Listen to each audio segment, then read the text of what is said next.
విశాఖ విమానాశ్రయానికి చేరుకున్న రాజ్యసభ సభ్యులు వైవి సుబ్బారెడ్డి ఘనస్వాగతం పలికిన కార్యకర్తలు, నాయకులు. సుబ్బారెడ్డి కామెంట్స్. వైసీపీకి 150 సీట్లతో విజయం సాధిస్తుంది. రాష్ట్ర ముఖ్యమంత్రి జగన్మోహన్ రెడ్డి చెప్పినట్టే వచ్చే నెల 9వ తేదీన ఉదయం 9:30 ముఖ్యమంత్రిగా మరలా జగన్మోహన్ రెడ్డి విశాఖలోనే ప్రమాణ స్వీకారం చేస్తారు. ఈ నెల 13వ తేదీన జరిగిన ఉదయం 7 నుంచే పెద్ద ఎత్తున మహిళలు, వృద్ధులు, మైనార్టీ, గిరిజనులు పెద్ద ఎత్తున వైఎస్ఆర్సీపీ పార్టీకి ఓటు వేశారు.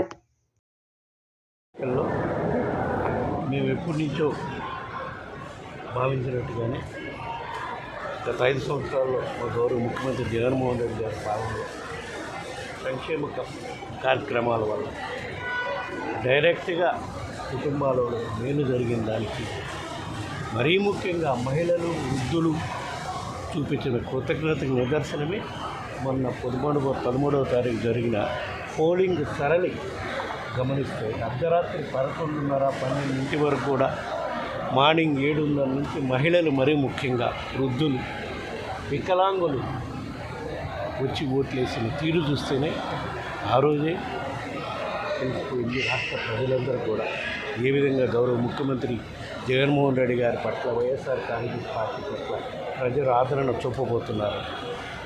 దానికి నిదర్శనం రేపు తప్పకుండా 4వ తారీఖు జరగబోయే ఓట్ల లెక్కింపులో వైఎస్ఆర్ కాంగ్రెస్ పార్టీ అభ్యర్థులు వన్ సైడ్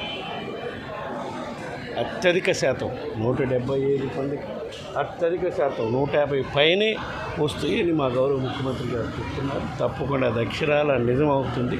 ప్రజలు ఆశిస్తున్నారు. తర్వాత కార్యక్రమం పెద్దలు చెప్పినట్టు తప్పకుండా వైఎస్ఆర్ కాంగ్రెస్ పార్టీ అధికారంలోకి వస్తుంది. మా గౌరవ ముఖ్యమంత్రి జగన్మోహన్ రెడ్డి గారు ఇచ్చిన మాట ప్రకారం విశాఖలోని 9వ తారీఖు మార్నింగ్ 9:30 ప్రమాణ స్వీకార కార్యక్రమం కూడా విశాఖలోని జరుగుతుంది. దానికి పెద్ద ఏర్పాట్లు చేసే కార్యక్రమాలు కూడా మా పార్టీ నాయకులతో చర్చించే కార్యక్రమం కూడా జరుగుతుంది. ముస్లిం మైనార్టీస్ ఓట్లు ఎక్కువ, మైనారిటీసు, ఎస్సీసు, బీసీసు, మరీ ముఖ్యంగా దళితులు, గిరిజనులు,